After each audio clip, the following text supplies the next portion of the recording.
Using the GoPro HERO11's native white balance is actually pretty cool. I ran some tests comparing it to a standard 5500 Kelvin white balance and found quite a few differences. I've been wanting to do this test for a long time to see if using the native white balance improves anything. I tried it when I had the GoPro HERO7 and didn't like it, but I think it was because I wasn't very good at manipulating colors in post-production, because using the native white balance requires some additional work to make it look good. So today's video will be all about native white balance on the GoPro HERO11. Let's start. First and foremost, what is GoPro's definition of native white balance? According to GoPro, native white balance is an option that yields a minimally processed data file directly from the image sensor, allowing for more precise adjustments in post-production. Recording with this option takes full advantage of the image sensor's capabilities. So basically, native white balance is how the image looks straight from the sensor without any processing from GoPro. It's not raw, but I guess it's a step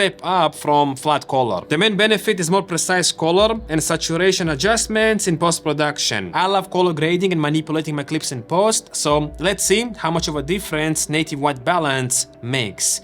First, let me show you some side-by-side comparisons of native and normal white balance without any post-processing.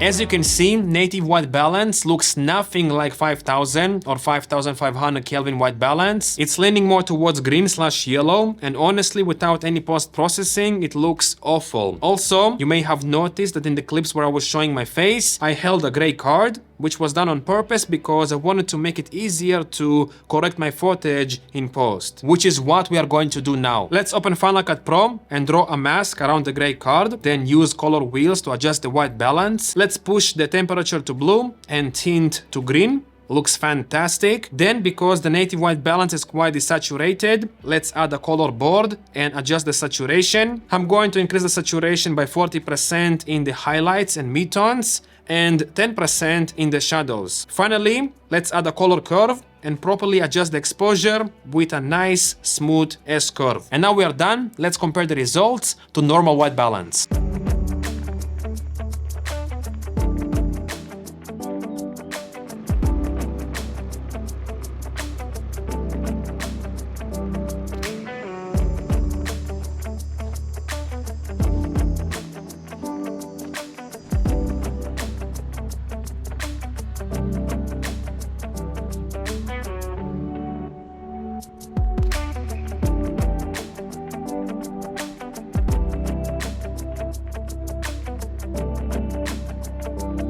So, after processing the native white balance clips, they look significantly better, maybe even better than the normal white balance clips. What do you think? Let me know down below. In my opinion, the native white balance clips have more natural saturation and colors, especially the skin tones. To be honest, I'm surprised. The native white balance shots look fantastic. They appear more natural and cinematic in a way. However, properly processing native white balance shots takes time, and if you want the best results, you'll have to point a gray card in front of the camera for a couple of seconds before each shot to make the color adjustment more accurate when dealing with these clips in post-production. That's a lot of extra work, but I suppose it's the best option if you want the most flexibility in post-production. I would not recommend using native white balance for beginners because you really need to know what you're doing, and even if you know what you're doing, it's a significant extra step in post-production, especially if you have a large number of clips to color grade. I'm definitely going to experiment with this more,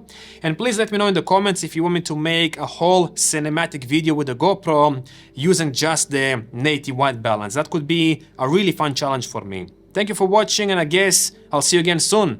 Bye.